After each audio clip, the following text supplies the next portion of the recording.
Welcome to the final chapter in the Mindset series.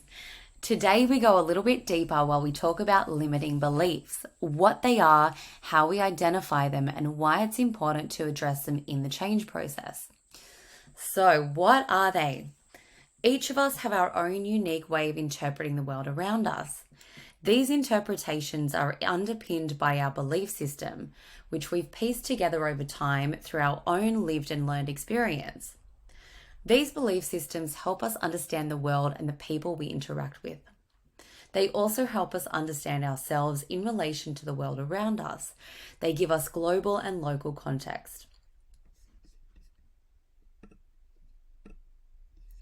This here is called the ladder of inference, and I love it as a visual representation of how we move from exposure to a piece of data, whether it be a comment, an observation, or any type of personal experience, and the mental processes that occur afterwards in order for us to draw a conclusion about this piece of data. The conclusions that we draw from collective experiences throughout our lives helps create our beliefs and subsequently our actions. This then influences the things we pay attention to moving forwards.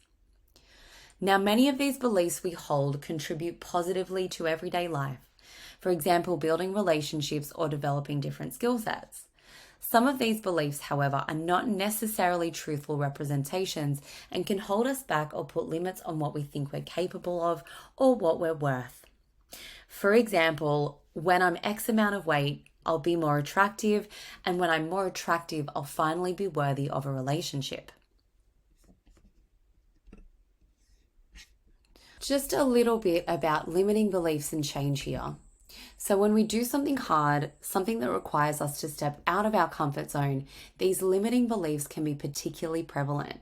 It's our brain's way of keeping us safe and protected, somewhere that we already know.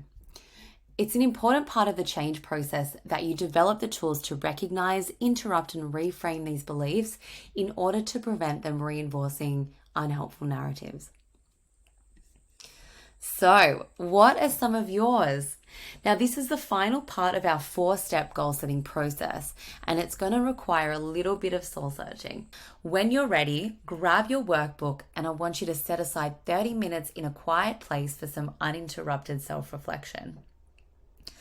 You're going to take this time to think about some of your own beliefs that might be holding you back, things that have until now gone for the most part unchallenged.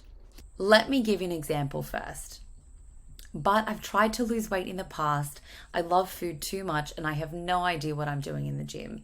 I may as well not even try anymore because I already know I can't change. Here's another one. I'm a busy mom. I already work a full-time job while taking care of my family. I just don't have the time to prioritize myself. So there's really no point because I know it isn't realistic for me to keep up. Now, your turn. What other common storylines can you think of that you tell yourself? Things that stop you from challenging the status quo. They might not come easily and it might require more than one sitting, but I want you to do your very best to be as honest with yourself as you can. These are things that you can keep entirely to yourself if you don't feel comfortable sharing. All right. Now, when you've got 1 or 2 examples, I want you to take these statements that represent your existing core beliefs and have a go at turning them into more realistic, helpful interpretations. To help you do this, I want you to pull up your best possible self-activity that we did in our second session and have a thorough read over it. Then I want you to ask yourself, what would this person be thinking? How would they frame the same situation in a more helpful, compassionate way? Let me use the first example I gave you a moment ago. Rather than, I'm unable to lose weight, I've tried and failed, it's no use, why not reframe and instead say, I've tried to lose weight in the past and been unsuccessful, but now looking back, I didn't have the support I do now in order to make me successful. With the right tools and people behind me, I am capable of change. Or instead, perhaps this. All the people in my life who love me do so not because of how I look or what I weigh, but because of who I am. Although it's perfectly fine for me to want to lose weight, the number on the scale is not where my true worth lies. So I'm going to do this to feel better rather than simply to see physical changes. Now, I'd love for you to have a go at reframing your own.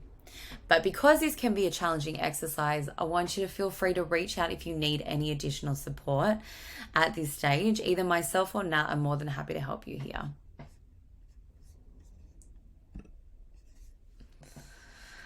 Now, once you have had a go at reframing your statements, I have one more final challenge for you.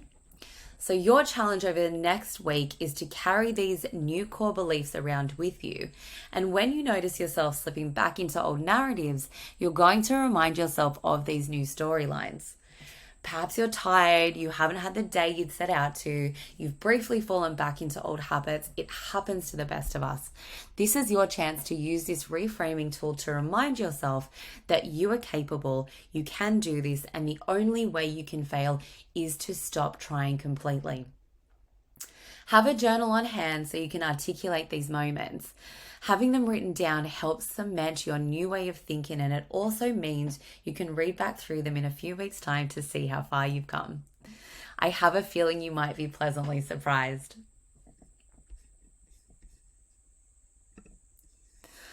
All right, that's all from me in the Mindset series. By now, you should have a big, broad vision of where you'd like to be in 12 weeks and beyond. You should have a nice, clear goal for the next 12 weeks of this course, a roadmap to get you there with the daily and weekly habits and actions ready to implement, and a level of awareness around previous narratives that may have been holding you back until now, and ways to challenge them and reframe them to help rather than hinder. It's been an absolute pleasure taking you through this series, and I can't wait to see what you're able to achieve over the coming weeks.